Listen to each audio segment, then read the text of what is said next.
That's what I'm after. G'day, this is Oz ATV Raptor. It's time to get back into rebuilding the top end of my Suzuki V-Strom 650 engine. It was nearly a year ago I stripped it down, had a look at it, measured everything up. Since then I have rebuilt reconditioned the front cylinder head. It has new valve seals and I've lapped all the valves. Cleaned it up a bit, good to go. So today we'll have a look at the rear cylinder head. Okay, we'll strip it down then clean it up I think. Let's look at those valves out the road. A lot of carbon built up on those. So what holds the valves in is a little collet in there. So I made this up. It's not ideal. It could do with a bigger slot. This was just a, I think it was a wheel spacer I'd made up for something. I drilled through the side, cut it into a slot. So basically, we're going to push that down, pull the collet out.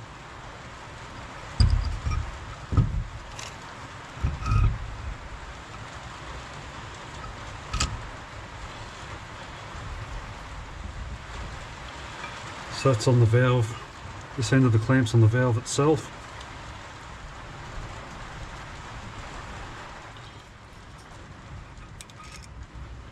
There we go, got them both.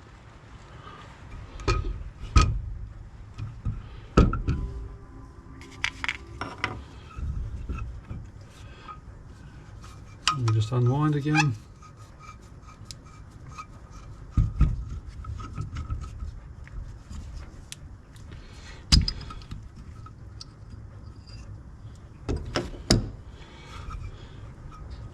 Now the spring comes out. Two springs come out, I should say. And the valve comes out. Easy as that. So I don't know what that's going to look like on camera. The inlets look pretty good and the exhaust not so good. I can get that to focus.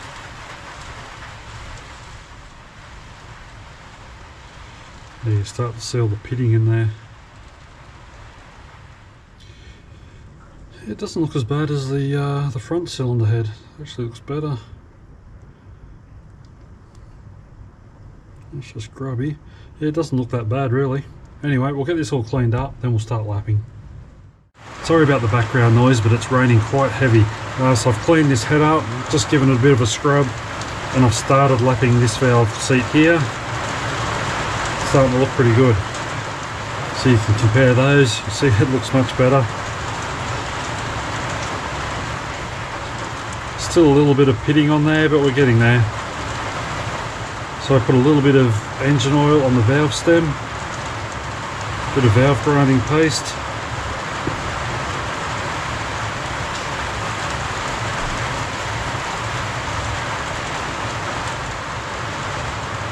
So we pop our valve in.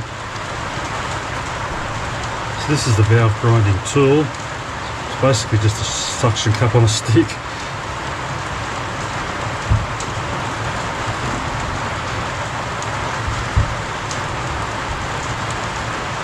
We push it onto the valve and we twist. Or a much easier way, pull that off. I've got a nut driver on my cordless drill, battery drill, push it on, suction it on,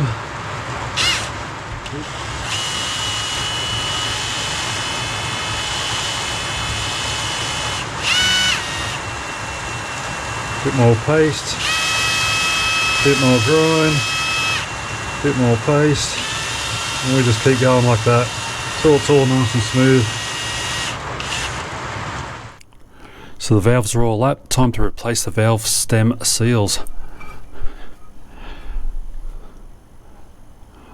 That's these little guys. Yeah, this is a new one, you can see it's got a retaining clip on it. If you can get that retaining clip off, it makes life a bit easier, so they don't like coming out. Come on, out you come.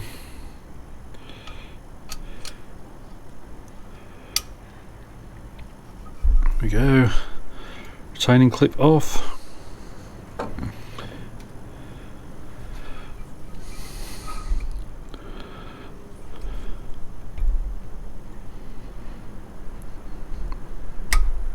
Oh, got him.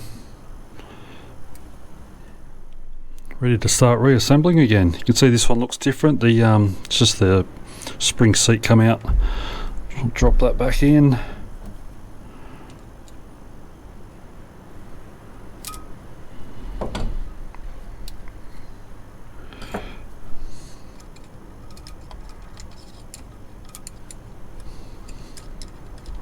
There we go.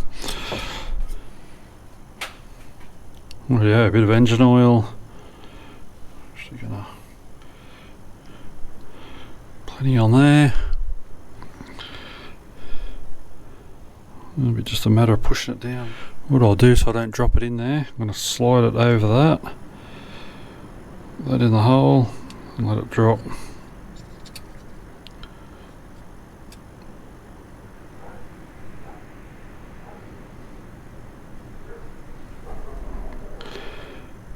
That's it, you push it down, you'll feel it go hit home.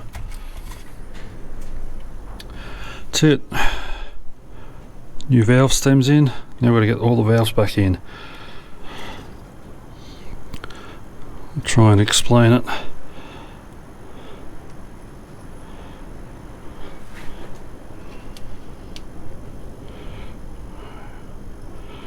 So these little collets have a groove, goes onto that.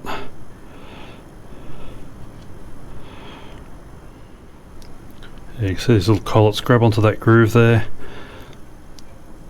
The top spring seat sits over them. They're held in place by the spring tension, so that can't come off. Pull those out, slides off.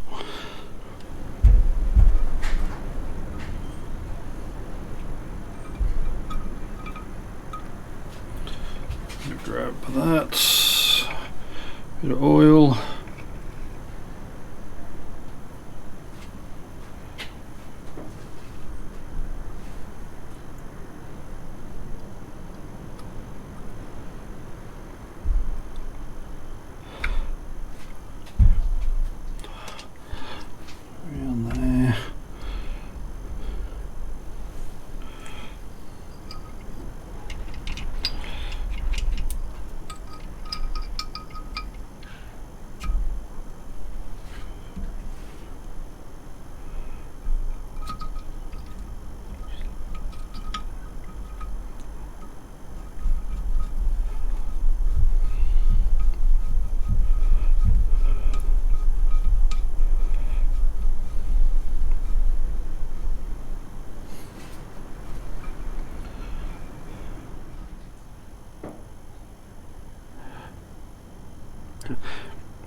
Yeah, this is probably a good time to remind you that I'm not an expert. I've never actually done a top end rebuild before.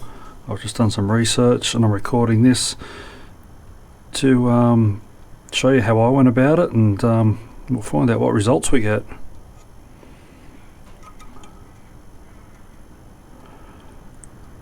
I've re-measured my bores and they actually look better than I first thought. I decided to actually calibrate my micrometer and I found out all my bores are in size, so we're going to give that a light hone and then decide what to do from there. Whether I just get some OEM pistons and rings. Wiseco, I've actually looked up a bit of info and it sounds like the Wiseco or any of the aftermarket pistons are heavier than the stock ones, so I don't want heavier pistons. And I just looking into, apparently high Bussa pistons fit. I'm just trying to work out if it's worth trying it or not. I'll do a bit more research there.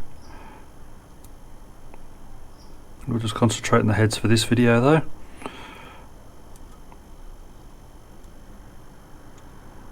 Righto, we're in. Just gotta hold that so I can watch.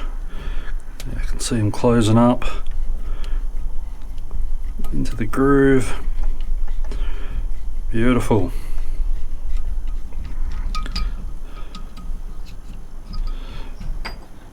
One more.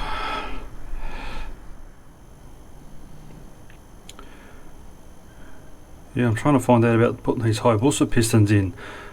I don't know if I just like the idea of having high booster pistons on my V-Strom, or if there's going to be any significant advantage.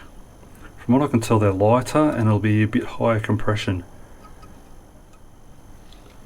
I'm not interested in putting the 13:1 Wiseco pistons in. I think I'll just do some damage.